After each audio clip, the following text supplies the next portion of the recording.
যে জামাত টিকিট বিক্রি করে। দোজকের মালিক আল্লাহ, বেহেশতের মালিক আল্লাহ, এই পৃথিবীর মালিক আল্লাহ, কাবার মালিক আল্লাহ। আরে ভাই, যেটার মালিক আল্লাহ সেটা কি অন্য কেউ দেওয়ার ক্ষমতা রাখে? রাখে না। তাহলে কি দাঁড়ালো? নির্বাচনের আগেই একটি দল এই দিব ওই দিব বলছে, টিকিট দিব বলছে না? যেটার মালিক মানুষ না, সেইটার কথা যদি সে বলে এক, সেরে কি করা হচ্ছে? হচ্ছে না?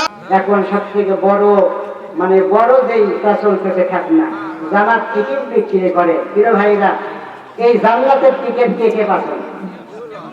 হ্যাঁ, সংগঠনের এই দাওয়াত আপনাদের কাছে তো দিচ্ছি, দিইনি?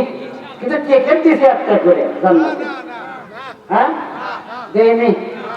আশেপাশে কেউ পাচ্ছে? জান্নাতের টিকিটের সাইজটা কেমন, রংটা কেমন, কত বড়, কি কি লেখা আছে তার আছে না?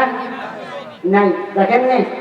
তাহলে বোঝা যাচ্ছে এই যে প্রোপাগান্ডা গুলো ছড়ানো হচ্ছে, এগুলো সব মিথ্যা কথা। ঠিক কিনা? প্রিয় ভাইরা আমার, একটা কথা, শেষ কথা বলে শেষ করব। একটা কথা হচ্ছে, আজকে গোটা কাবুলের জমিনে শুধু নয়, গোটা বাংলাদেশে আজকে তারা বলতেছে যে মসজিদ গুলোতে আর তাদের কথাবার্তা চলতে দেওয়া যাবে না, কোরআনের কথা চলতে দেওয়া যাবে না, হাদিসের কথা বলবে চলতে দেওয়া যাবে না। তার মানে হচ্ছে খুব সূক্ষ্মভাবে ইউরিদুনা লিইউতফিউ নূরাল্লাহি বিআফওয়াহিহিম ওয়াল্লাহু মুতিম্মু নূরিহি ওয়ালাউ কারিহাল কাফিরুন। আল্লাহ পাক বলছেন, আমি যে কোরআনের নূর এই গোটা পৃথিবীটা বিকশিত করব, তা কেউ ফু দিয়ে নেভাতে পারবে না। কিন্তু তারা সূর্যের আলোকে, আল্লাহর কোরআনের নূরকে ফু দিয়ে নেভানোর চেষ্টা করছে। কথা বলেন ঠিক কিনা? প্রিয় ভাইরা আমার, এই মাহফিলের মাধ্যমে আমি জানাতে চাই, এই গোটা পৃথিবীতে হযরত মুহাম্মদ রাসূলুল্লাহ সাল্লাল্লাহু আলাইহি সাল্লাম থেকে শুরু করে এই পর্যন্ত যারাই কোরআনের আলোকে ফু দিয়ে নিভানোর চেষ্টা করেছে, বিভিন্ন ষড়যন্ত্রের মাধ্যমে কোরআনের বিকশন হওয়াকে তারা বন্ধ করার চেষ্টা করেছে, নিজেরাই আস্তে আস্তে স্তব্ধ হয়ে গেছে। কোরআন আজও অন্যেই আছে। কথা কোন ঠিক কিনা? প্রিয় ভাইরা আমার, বলতে চাই, আজকেও যারা কোরআনকে এইরকম ষড়যন্ত্রের মাধ্যমে বন্ধ করার চেষ্টা করবেন, জেনে রাখুন আল্লাহ পাক আপনাদেরকে একদিন নিভিয়ে দিবেন। কোরআন আমাদের মাঝে থাকবে, আমাদের কলিজার মাঝে থাকবে। কথা কোন ঠিক কিনা? প্রিয় ভাইরা, অনেক কথা বললাম, সব শেষে আপনাদের কাছে আমার উদাত্ত আহ্বান, এই আহ্বান রেখে যাই। আজকের এখানে আপনারা আসছেন কোরআনের মহব্বতে। কিসের মহব্বতে?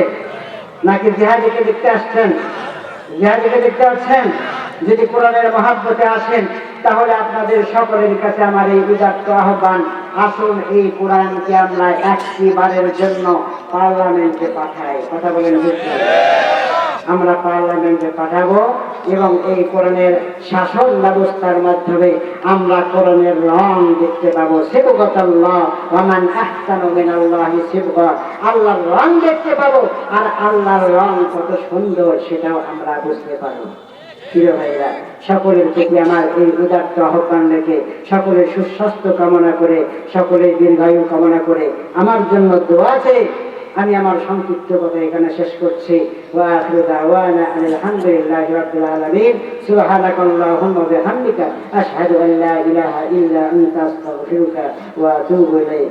আসসালামু আলাইকুম ওয়া রাহমাতুল্লাহি ওয়া বারাকাতুহু।